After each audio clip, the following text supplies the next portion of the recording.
陆军才是美国最强的军种。听到这话，海军不同意了，掏出来福特号航母和哥伦比亚级核潜艇，表示我不配。空军则是开着隐身的 B2 和 F-22在天上飞，一言不发，好像在说在座的各位都是弟弟。陆军啥也没有，只能坐在 M1 坦克上，满脸不屑，表示你打我一下试试。既然陆军没有突出点，为什么说陆军才是最强的？咱们换个角度来看，比如在战场中，陆军发现前方山头有敌人，怎么办？冲上去？不，当然是呼叫空军火力支援。这个时候，咱们换个角度想一想，就会发现陆军才是大 boss。陆军呼叫空军提供支援的想法，估计就是小空在前面那个山坡上扔几个炸弹，顺带炸掉他们的基地。仗打完之后，海军就是司机，给陆军提供5星级酒店服务，还要把他们送回家。当然，说陆军强，一方面是角度，另一方面就是美国陆军的实力是真的强。陆军的武器没有海军、空军的炫酷，主要原因就是方向不同。毕竟陆军追求的就是质朴，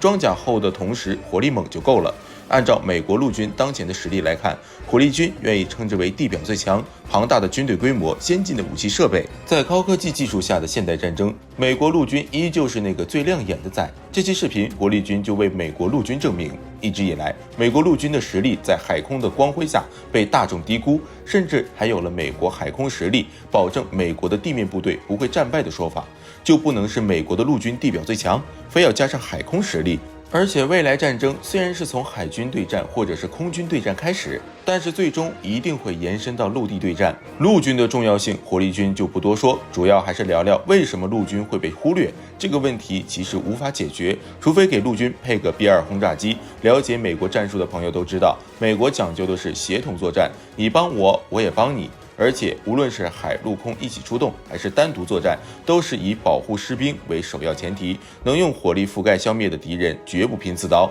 美国海陆空的打法就像是经典 PVE 打法的战法木铁三角组合一样，坦克战输出能力一般情况下就只能挨揍，但是它能保证法师有安全稳定的输出环境，还有牧师不停地给他补血，面对菜鸡敌人的时候能把他们吊起来打，面对睾丸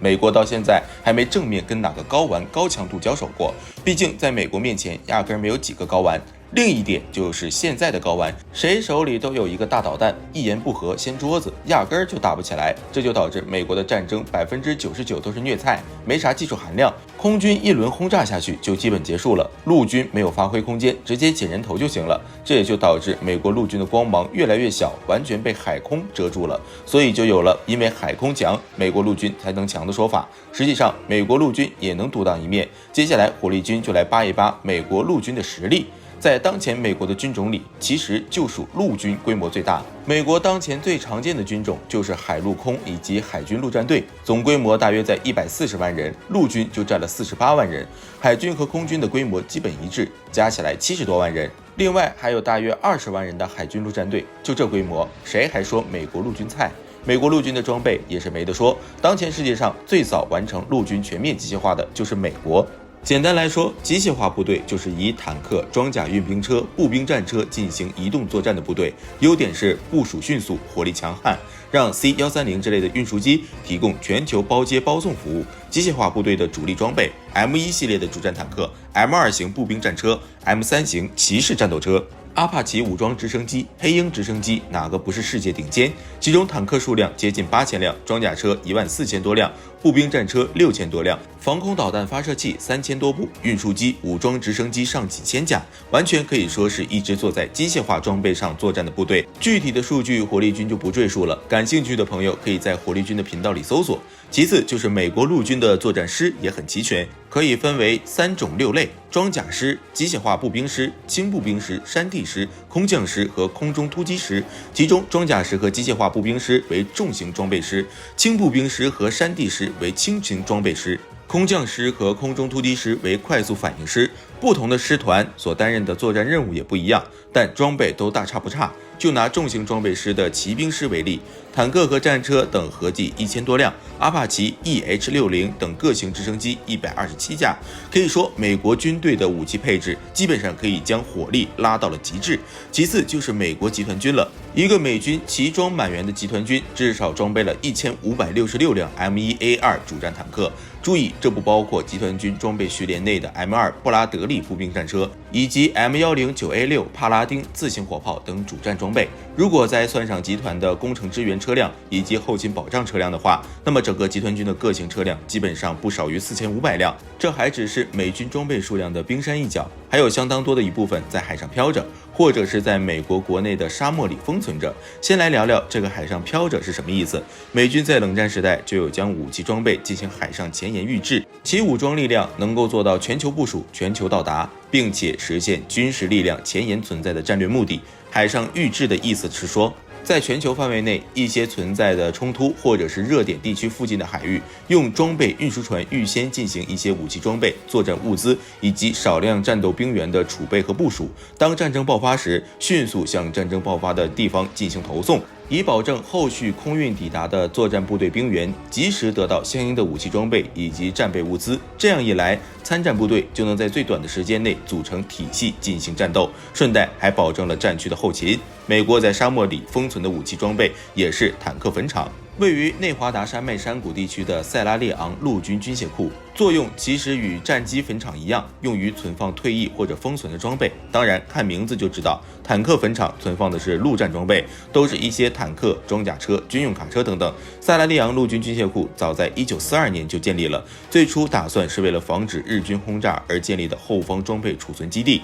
这里处于气候干燥的沙漠地带，完全不用担心装备会被腐蚀。目前坦克坟场已经存放了2000多辆先进的 M1 主战坦克，大部分都是在2012年被封放在这儿的。当时美军海外行动大多都已经结束，维持数量庞大的装甲部队基本上就是烧钱。国会老爷表示，还不如把这些都封存了，每年都能节约数十亿美元的经费。除此之外，这里还有大量的 M60 系列坦克以及 M113 系列装甲车、M1070 重型军用拖车、M977 系列重型战术卡车。目前储存在这里的装备大多数都是没啥损伤，重新刷个漆、上个油就可以重新投入使用。毫不夸张地说，把这些装备分给一些小国家，这个国家瞬间就能变成一个陆军实力世界前5。毕竟 M1 系列主战坦克的性能在那摆着，根本没有对手。当然了，如果其他盟国想要也可以选择出售，毕竟烂在手里，还不如换点钱来补贴家用。除了这些装备，美国的陆军实力还要算上国民警卫队。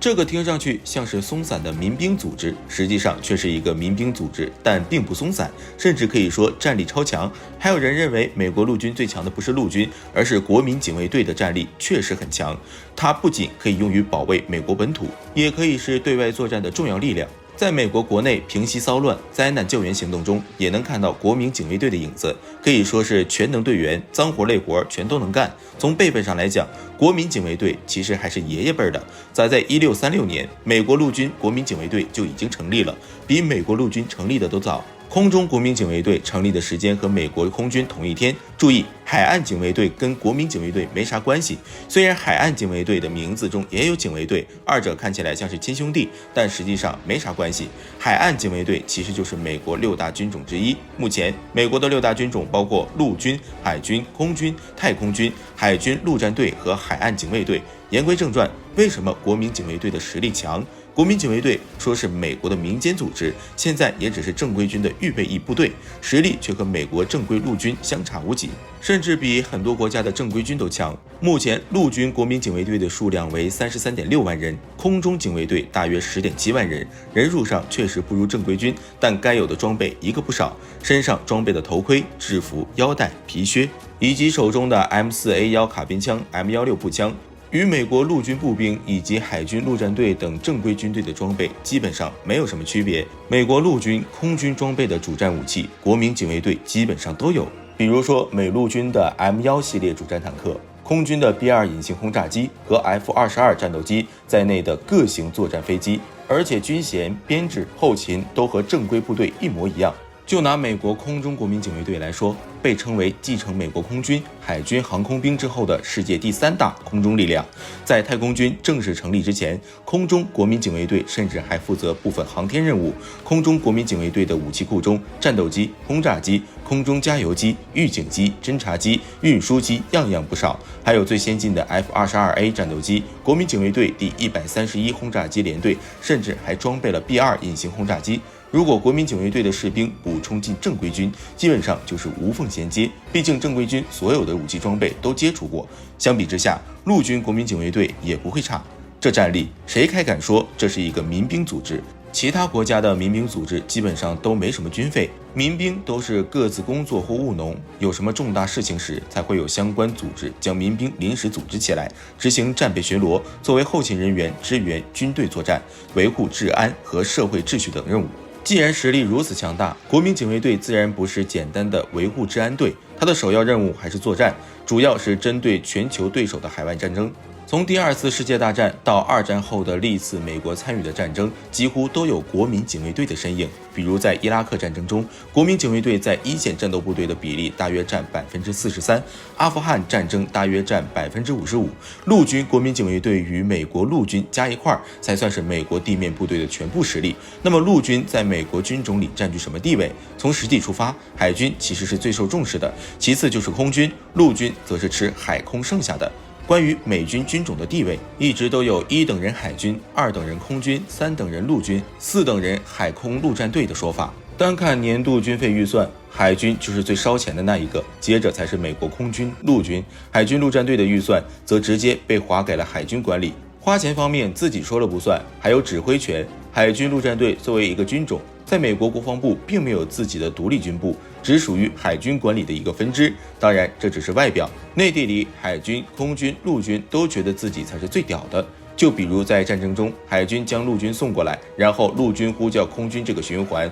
空军觉得自己提供火力支援，自己是老大，海军觉得自己提供武力威慑，自己是老大，陆军则是觉得海军和空军都是自己小弟，为自己提供服务。在美军的体系中，陆海双方互瞅不爽的历史甚至比美国的建国史都长。不过各大军种之间不和，无论是哪个国家都有，比如德国空军和陆军互掐的结果更是没得说。回首敦刻尔克元首已经哭晕在厕所。在二战，美国空军还没有成立独立军种之前，美国海军和陆军互掐，有了空军之后就没陆军啥事儿了，吃海空剩下的就行。矛盾的根本还是为了抢经费、抢战功，个别国家还可能因为军队历史原因。总之这事儿没法解决。就以美国为例，现在一笔钱来了，陆军说老子要开发新型坦克 M6， 海军说你丫总不能让福特号裸奔吧，我们还要研发阿里伯克4型，还要搞 F35EF 版，你瞧瞧多少钱。空军则表示我还要维护 B2 轰炸机，你们看着办。如果是独生子，所有的军费都是我的；如果是3胞胎，就会出现分配不均的情况，而且永远不可能分清。10块钱分给陆军1块，空军3块，海军5块，海军陆战队1块。陆军肯定不干了，老子和海军陆战队凭什么那么少？空军也不服，为啥海军5块，给他2块不就行了？海军也不干了，老子觉得5块钱都少，最起码7块钱才勉强够。你们3个一人1块还不够？海军陆战说有道理，我们海军陆战队就该解散，你海军自己浪就行了。海军肯定说好啊，我还嫌弃你们陆战队多余。结果就是互相瞧不起，都认为自己该多拿。陆军还算好的，好歹能反抗反抗，海军陆战队反抗都没法反抗，花不花钱自己说了不算，指挥权也不是自己的，这还怎么玩？而且没钱没指挥权还只是一个方面。二战过后，美国局部战争不断，需要不断派遣大量的部队作战，而海军陆战队就是主要解决这些小冲突，任务量最大的那一个。虽然可以经常上新闻出风头，但是过程实在是太痛苦了。简单来讲，就是好东西大哥们拿，到了拼命的时候叫我。当空军在基地优雅地吃着西餐，海军欢快地围在一起在海边吃烧烤时，海军陆战队却需要冲上去与敌人真刀真枪地干。在大规模的实战中，海军陆战队的海空作战需要接受海军指挥，在陆上作战的时候还要得受命于陆军，架在空间被呼来喝去，加上经费的限制，装备基本上也是海陆剩下的。比如同样是 M230 榴弹发射器，美国陆军就要比海军陆战队早10年配备。当陆军已经驾驶着最先进的 M1 系列坦克在战场上驰骋时，海军陆战队还在使用 M60 坦克上阵杀敌。当然，海军陆战队武器看重轻量化，便于快速部署。M1 重型坦克太重，不方便空运和2栖登陆，确实是一个原因。不过，陆军的 M1 坦克不断在升级，也没见海军陆战队的 M60有较大的提升。而且，海军陆战队还缺少自己的初级军官学校，还需要依附海军来培养基层军官，军种医护人员基本上都来自海军。总的来说，与海军陆战队相比，陆军的待遇其实已经不错了。在战场上的时候，没事开2枪，有事呼叫空中护驾，直接火力覆盖；海军则是提供包接包送服务。从这个角度看，陆军的地位还是蛮高的。除了装备和地位，火力军说美国陆军原因还有单兵装备。有人做过估算，特种部队的头盔、防弹衣、步枪以及夜视仪等标配装甲加起来达到几十万美元，轻轻松松。其中衣服、军靴这类基本的穿戴基本可以忽略不计，主要还是武器以及信息化装备。具体的价格，火力军就不啰嗦了，直接给个最终结果，20万美元左右。这里也要看出美国单兵的战斗力了。问题是，已经如此丧心病狂的价格也不是终点，美国陆军还推出了未来单兵装备，装备进一步武装自家的士兵。在美国陆军的计划中，未来机枪、精准榴弹发射器，甚至是手持定向能武器都是单兵必备，还有单兵作战的法宝——综合视觉增强系统 IVAS。这是一种基于混合现实技术研发出来的头戴式护目镜。在作战时 ，IVAS 上会显示字样式的瞄准线和目标敌人，在一定程度上达到精准射击。人人都是神枪手，百发百中，并且可以通过蓝牙连接士兵武器上的热成像仪，然后将目标的位置投射到护目镜上，士兵可以站立的姿势击中300米之外的目标。美国陆军目前配备使用的 M320 榴弹发射器，不仅能够发射当前所有40毫米的榴弹，而且也更加精准安全。可以说 M320 榴弹发射器与 M4A1 卡宾枪的组合已经足够先进了，但是美军依然觉得不够好，想要一种体型更精巧、精度更高的武器。按照美国陆军的要求，它将是所有步兵武器中杀伤力和精度综合水平最高的小型武器，对建筑也能造成最大的损伤。手持定向能武器，简单来讲就是手持式激光武器。这个难度稍大，放在坦克身上或者步兵战车上还行。美国的研发机构、国家实验室和工业部门已经研发几十年了，想要手持的，估计还要再来几十年。总的来说，美国陆军虽然没有海空那么耀眼，但实力可不差，拥有强大的主战武装以及火力支援，称之为当世第一完全不过分。好了，今天的视频到这里就结束了。各位朋友觉得美国陆军未来会如何发展？欢迎在视频下方留言评论。如果有片面或者不对的地方，欢迎在下方指正。下期见。